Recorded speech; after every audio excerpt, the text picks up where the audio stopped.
अब हम लोग बेटा अभिक्रिया की कोटि पढ़ेंगे। अभी हम लोगों ने आणविकता पढ़ी थी, अब अभिक्रिया की कोटि। अगर किसी एक एग्जाम्पल के द्वारा दिखाना चाहें, जैसे हम लिखते हैं small A capital A plus small B capital B arrow उत्पाद, तो इसके लिए अगर हम कोटि देखेंगे, ध्यान रखिएगा, तो कोटि का मतलब है कि कोई भी अगर हम रासायनिक अभिक्रिया से वेग या दर अगर लिखेंगे तो वेग या दर बराबर हो जाएगा Tx/dt बराबर के ए की पावर ए और बी की पावर बी। ठीक बात। लेकिन अगर इसकी हम कोटि निकालें बेटा, तो कोटि बराबर क्या हो जाएगा, यम प्लस यन। कोटि बराबर क्या हो जाएगा, यम प्लस यन। जैसे थोड़ा सा और अगर हम एक्सप्लेन करें, तो अभिकारक के हमने ए और बी मोल लिए, तो ए और बी यहाँ पर क्या हो गया, पावर में चला गया। लेकिन ये जरूरी नहीं है कि जितना हमने अभिकारक के ए और बी मोल लिए वो पूरे पूरे उत्पाद में कन्वर्ट हो जाए।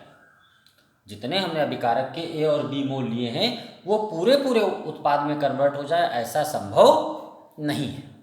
इसीलिए हमने कोटि यहाँ पर क्या लिखी है, यम प्लस यन। अगर ये पूरे पूरे ए और बी उत्पाद में कन्वर्ट हो जाते तो कोटि के स्थान पर हम क्या लिखते, ए प्लस बी। अगर कहीं पर जितना भी अभिकारक हम लेते हैं वो पूरा पूरा उत्पाद में कन्वर्ट हो जाता है तो कोटि उन अभिकारक के मोलों की संख्या के योग के बराबर होती है। ठीक, लेकिन यहाँ पर हम जान तो पा नहीं रहे कि ए और बी पूरा पूरा उत्पाद में कन्वर्ट हो गया, इसलिए हमने यहाँ पर कोटि बराबर क्या लिख दिए, यम प्लस यन।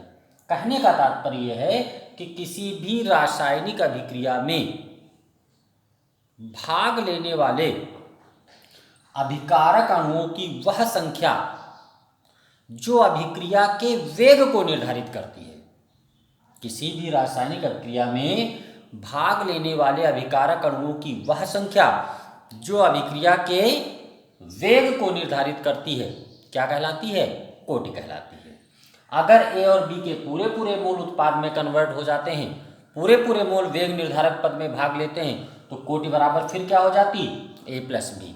लेकिन यहाँ पर हम जान नहीं पा रहे हैं कि ए और बी पूरा पूरा उत्पाद में कन्वर्ट हो रहा है, तभी हमने कोटि बराबर क्या लिख दी, यम प्लस यन। अगर ए और बी पूरे पूरे उत्पाद में कन्वर्ट हो जाते तो हम कोटि बराबर क्या लिख देते बेटा, ए प्लस बी। तो परिभाषा क्या हो जाएगी, किसी भी रासायनिक अभिक्रिया में भाग लेने वाले अभिकारक अणुओं की वह संख्या जो उस अभिक्रिया के वेग निर्धारक पद में भाग लेती है, जो उस अभिक्रिया के वेग निर्धारक पद में भाग लेती है उसे हम क्या कहते हैं, कोटि कहते हैं। किसी भी रासायनिक अभिक्रिया में भाग लेने वाले अभिकारक अणुओं की वह संख्या जो उसके वेग निर्धारक पद में भाग ले उसे हम क्या बोलते हैं, कोटि बोलते हैं। ठीक, जो आणविकता थी बेटा उसको क्रियाविधि के आधार पर निर्धारित करते थे, कोटि को हम प्रयोगों के आधार पर निर्धारित करते हैं।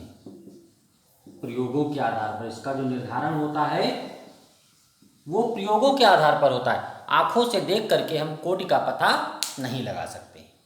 आंखों से देख करके हम कोई भी रासायनिक अभिक्रिया उसकी कोटि कितनी है इसका पता हम नहीं लगा सकते। प्रायोगिक स्तर पर प्रयोग करके, एक्सपेरिमेंट करके हम कोटि का पता लगा सकते हैं। आणविकता में हमने आपको बताया था कि आणविकता कभी भी शून्य नहीं हो सकती, कोटि शून्य भी हो सकती है। आणविकता में हमने आपको बताया था भिन्नात्मक नहीं हो सकती, कोटि भिन्नात्मक भी हो सकती है। क्लियर बात। तो ये बेटा आगे हम पढ़ेंगे कि कोटि का निर्धारण हम कैसे करते हैं। ठीक है, तो परिभाषा क्या हो गई अभिक्रिया की कोटि की, कि किसी भी रासायनिक अभिक्रिया में भाग लेने वाले अभिकारक अणुओं की वह संख्या, किसी भी रासायनिक अभिक्रिया में भाग लेने वाले अभिकारक अणुओं की वह संख्या जो उसके वेग को निर्धारित करती है उसे क्या कहते हैं, कोटि कहते हैं। किसी भी रासायनिक प्रक्रिया में भाग लेने वाले अभिकारक अणुओं की वह संख्या जो उसके वेग को निर्धारित करती है क्या कहलाती है? कोटि कहलाती है। अब बेटा इसके बाद आता है अभिक्रिया की आणविकता तथा कोटि में अंतर। आणविकता और कोटि दोनों पढ़